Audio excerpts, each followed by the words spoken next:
Kamu sedang berjalan di sebuah tempat yang belum pernah kamu kunjungi. Tiba-tiba, dadamu berdesir aneh. Kamu yakin, kamu benar-benar yakin, kamu pernah berada di sini sebelumnya.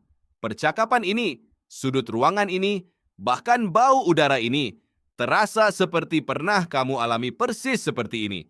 Tapi kamu tahu itu mustahil. Kamu pasti berpikir ini semacam sinyal supranatural, ingatan dari kehidupan lampau, atau kebocoran waktu yang aneh. Tapi jawaban sebenarnya jauh lebih aneh. Deja vu bukan bukti bahwa kamu pernah mengalami momen itu.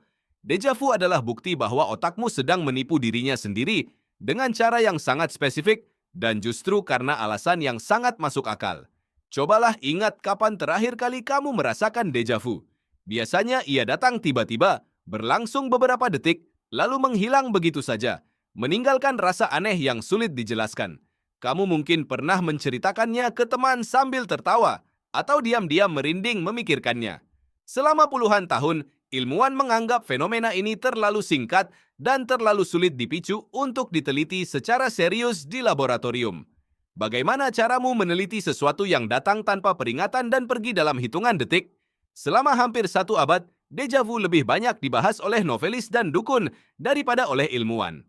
Semua berubah ketika psikolog Anne Cleary dari Colorado State University menemukan cara untuk memancing deja vu secara sengaja di dalam laboratorium. Cleary menunjukkan kepada partisipan gambar-gambar tata ruang seperti denah taman atau lorong bangunan yang memiliki susunan spasial mirip dengan gambar lain yang pernah mereka lihat sebelumnya, meski objeknya sendiri berbeda total. Sebuah kebun binatang dengan jalur berkelok yang sama seperti sebuah kampus universitas yang pernah mereka lihat. Misalnya, hasilnya mengejutkan. Partisipan sering melaporkan rasa deja vu yang kuat, padahal mereka belum pernah melihat gambar itu secara harfiah. Yang mereka kenali bukan gambarnya, tapi susunan ruangnya. Sekarang bayangkan otakmu sebagai sistem yang terus-menerus mencocokkan apa yang kamu lihat sekarang dengan jutaan potongan ingatan yang tersimpan.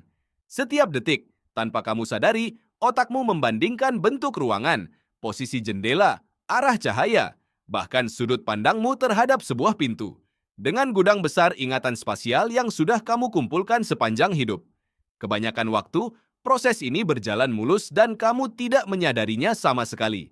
Tapi sesekali, sebuah tempat baru memiliki tata letak yang begitu mirip dengan tempat lama yang pernah kamu lihat, sehingga otakmu memicu sinyal pengenalan, meskipun ingatan spesifiknya tidak pernah benar-benar bisa kamu tarik ke permukaan.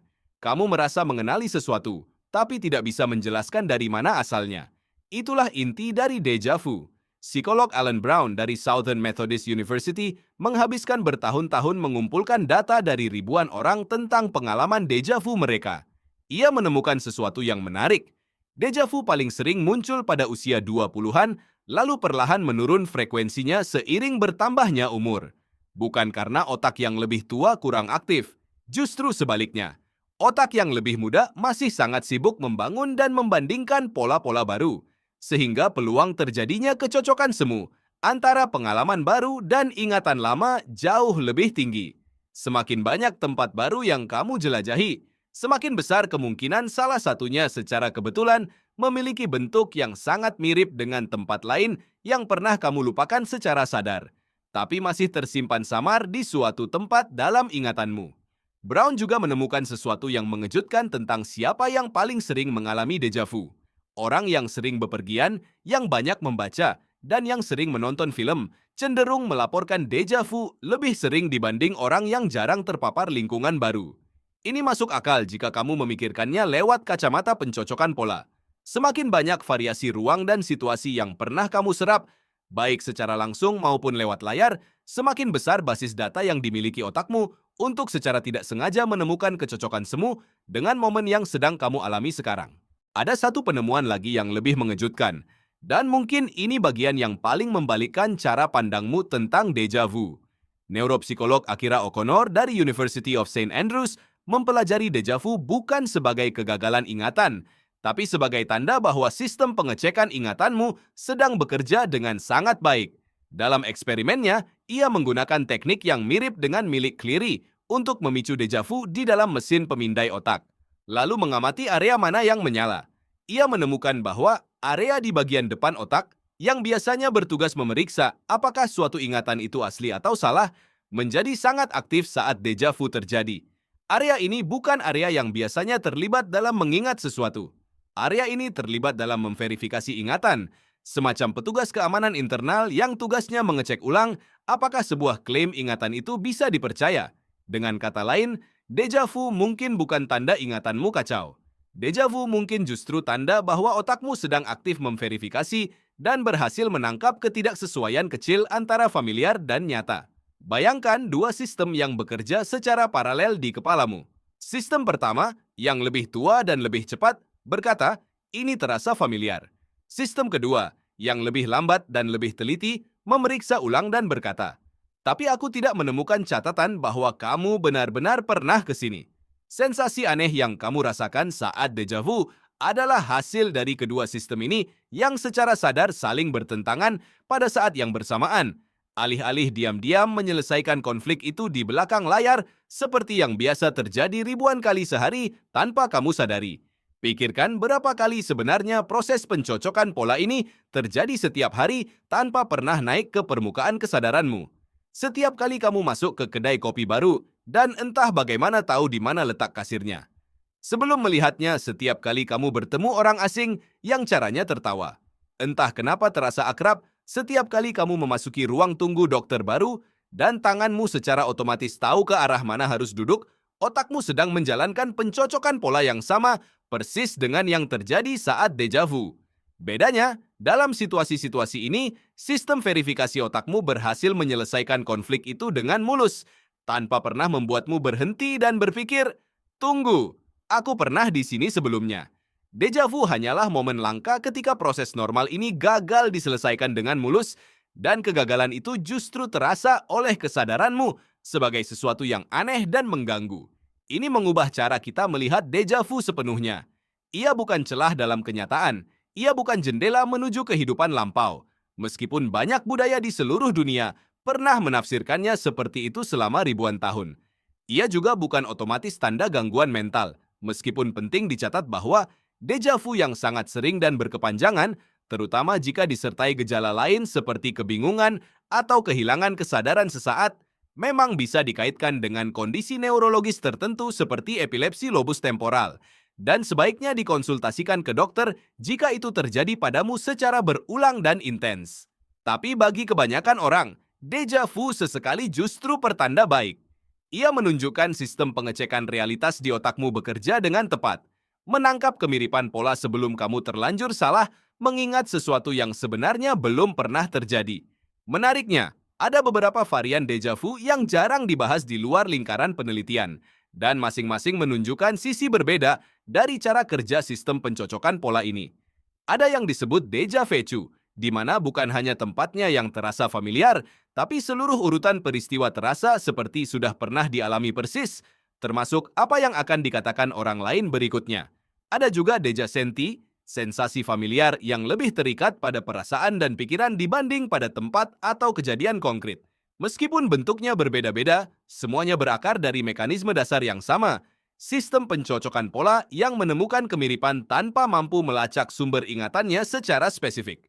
Ada juga teori lain yang sempat populer sebelum penelitian Cleary dan O'Connor, yang disebut hipotesis penundaan transmisi saraf. Teori ini mengusulkan bahwa deja vu terjadi karena ada keterlambatan sangat kecil antara satu jalur saraf yang memproses informasi visual dan jalur lainnya, sehingga otak menerima sinyal yang sama dua kali dengan jeda sepersekian detik dan menafsirkan salinan kedua itu sebagai ingatan lama.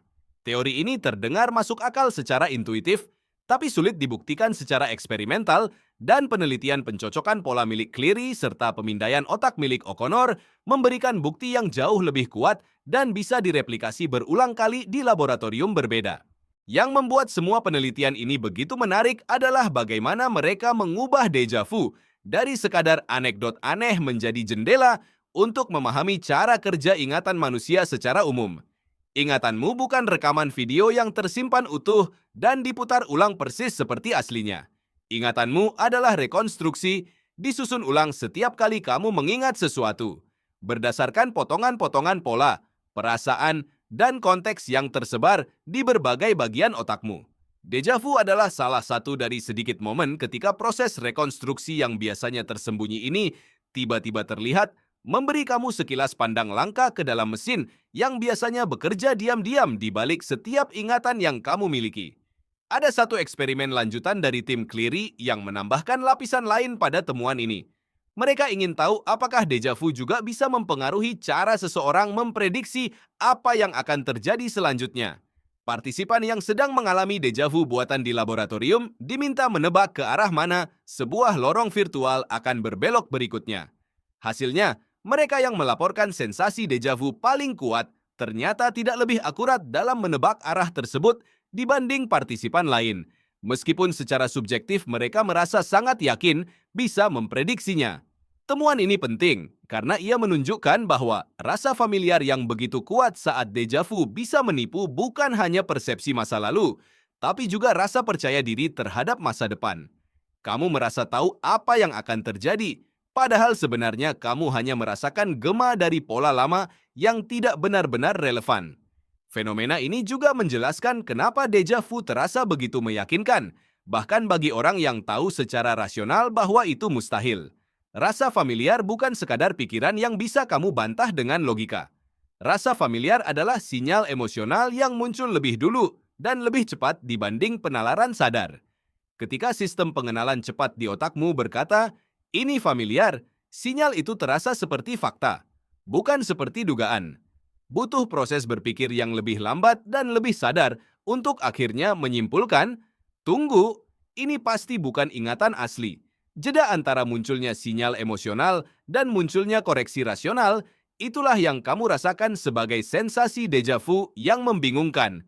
Menariknya lagi, riset lintas budaya menunjukkan bahwa hampir semua orang di seluruh dunia pernah mengalami deja vu setidaknya sekali dalam hidup mereka, terlepas dari latar belakang, bahasa, atau kepercayaan yang mereka anut.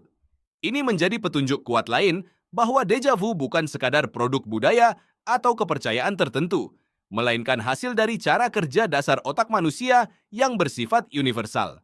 Setiap otak manusia, dimanapun ia tumbuh, menjalankan proses pencocokan pola yang sama, dan setiap otak manusia sesekali mengalami momen ketika proses itu tersandung pada kemiripan yang tidak benar-benar berasal dari pengalaman nyata. Jadi lain kali kamu berdiri di tempat asing dan merasa dadamu berdesir karena yakin pernah berada di sana, kamu tidak sedang mengalami kebocoran waktu atau mengintip kehidupan lampau. Kamu sedang menyaksikan otakmu bekerja persis seperti yang seharusnya, menangkap pola tersembunyi di dunia, lalu jujur kepadamu bahwa ada sesuatu yang tidak sepenuhnya cocok. Rasa aneh itu bukan cacat. Rasa aneh itu adalah bukti bahwa di balik layar, sesuatu di kepalamu sedang bekerja jauh lebih teliti daripada yang pernah kamu bayangkan. Memilah jutaan pola setiap hari, dan sesekali, hanya sesekali, membiarkanmu mengintip prosesnya yang biasanya tersembunyi sempurna dari kesadaranmu sendiri.